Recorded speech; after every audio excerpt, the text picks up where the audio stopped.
Hi everyone! So I have a question to you. So ito, ano bang mapapala natin sa kamatayan ng ating Panginoong Yesus?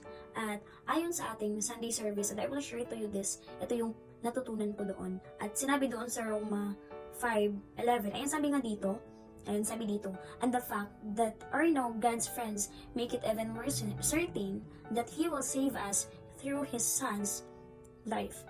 And not only will be saved, but we also rejoice right now in what God has done for us through our Lord Jesus Christ.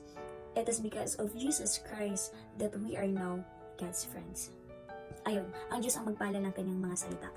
So ayun nga, ano ba yung mapapala natin na yung kamatayan ni Jesus Christ doon sa cross? At ano ba yung mapapala natin? So una, His death made us friendship. Di ba sinasabi doon sa Bible na yung kamatayan ni Jesus, ginawa niya tayong kaibigan.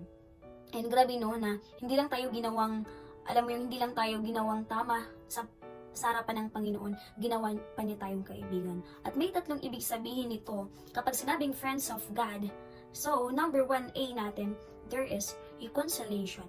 So, kapag sinabing friends of God ka, there should be reconciliation. So, kapag sinabing reconcile, pinagkasundo kayo, ginawa kayong magkaibigan.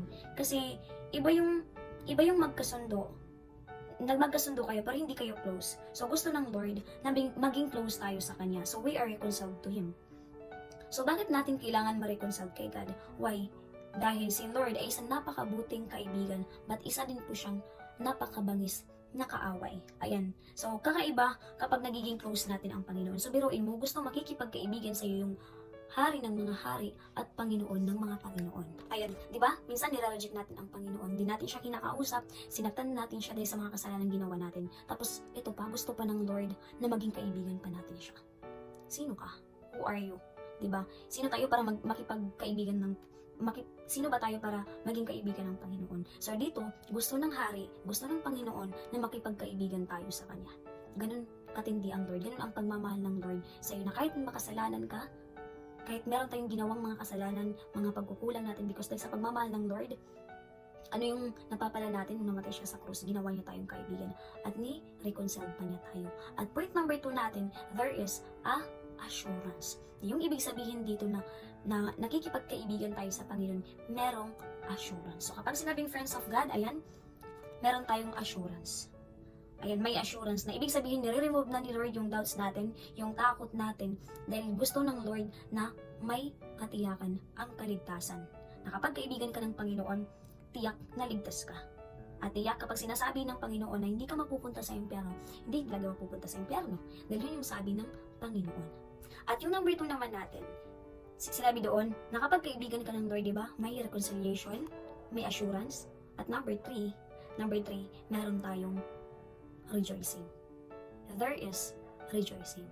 Na kahit may pagsubok tayo na pinagdadaanan, yung nasa point ka na hindi mo na alam kung anong gagawin mo, at ito yung pinaka-effect ng nakikipagkaibigan tayo sa Panginoon, meron pa din rejoicing.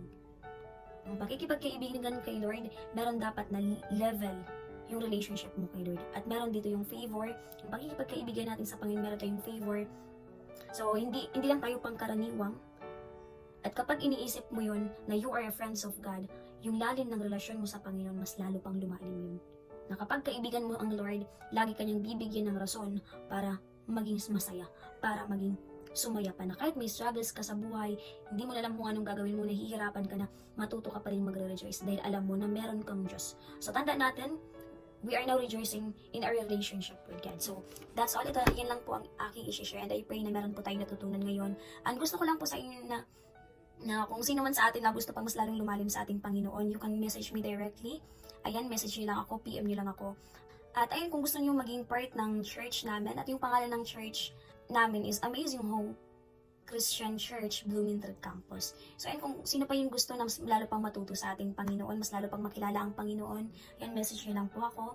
And also, sa hindi pa nakakilala sa akin, my name is Lorraine Haspe. And that's all. Thank you for watching, guys.